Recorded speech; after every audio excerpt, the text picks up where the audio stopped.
The issue of genocide in Iraq is a very prominent issue and one that has been mainly focused around a single group, which is known as the Islamic State, or IS, as we will be referring to them throughout the rest of our presentation. The roots of the Islamic State come from 2003, when the US led a coalition against former Iraqi President Saddam Hussein. So when the power was left up to the rest of the Iraqis, a conflict between the two main religious groups, the Sunni and the Shia Muslims, broke out. So when this conflict broke out, the minority groups such as Christians, Yazidis, Shabak, Turkmen, and the Sabaean Mandaeans were ignored because the Iraqi government was forced to focus on the main conflict between these groups. And the justification that the IS uses for their radical actions come from the different parts of the Quran. And one such example is the Jordanian pilot who was burned and tortured in 2015. So, the Jordanian pilot was flying over Iraq and bombing them with heat missiles, and he crashed and was eventually captured by the IS. He was tortured with heat and with fire and eventually murdered. In any other place in the world, punishment and a wider social impact would have taken place. And this example is just one of the many justifications that the IS uses as to justify their radical actions of violence. Moving back towards the main conflict between the Sunni and the Shiite Muslims, their conflict again overshadowed the smaller religious groups named earlier, and the Iraqi government was unable to focus on them because they had to focus on the large front of the Iraqis. And they went from smaller and less concentrated attacks to larger and more devastating attacks, which show that they're increasing in power and influence. And in the summer of 2014, that was the culmination of their power and their peak, where they began to rise. And that occurred in the northern Iraq province of Nineveh, where 800,000 Yazidis were killed.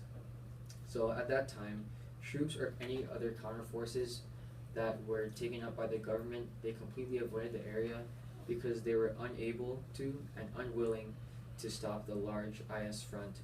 The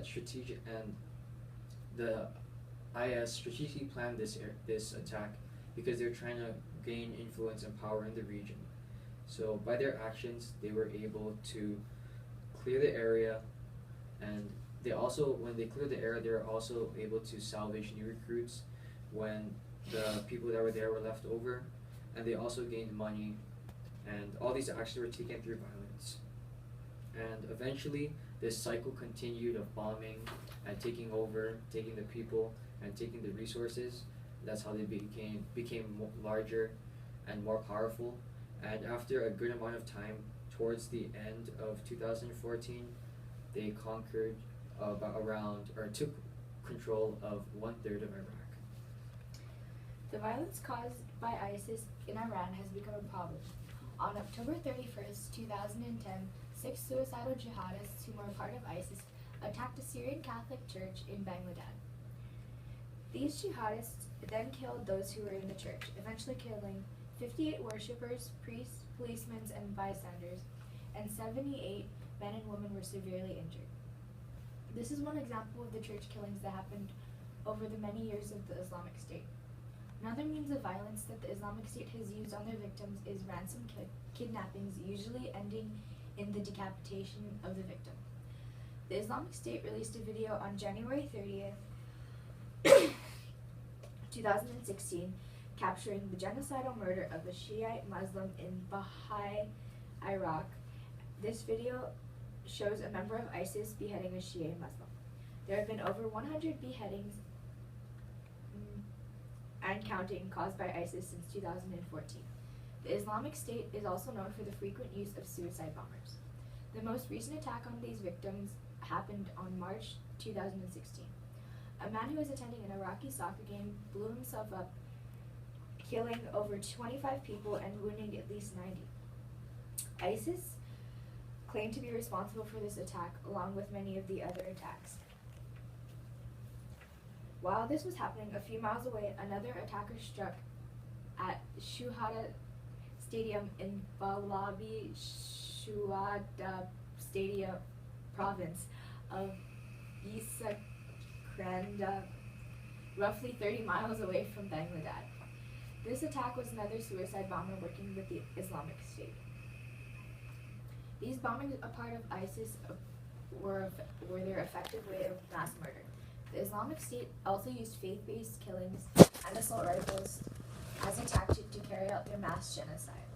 The Islamic State's fighters swept through Niwaya, and people hoped in vain for protection from the Iraqi and Kurdish troops.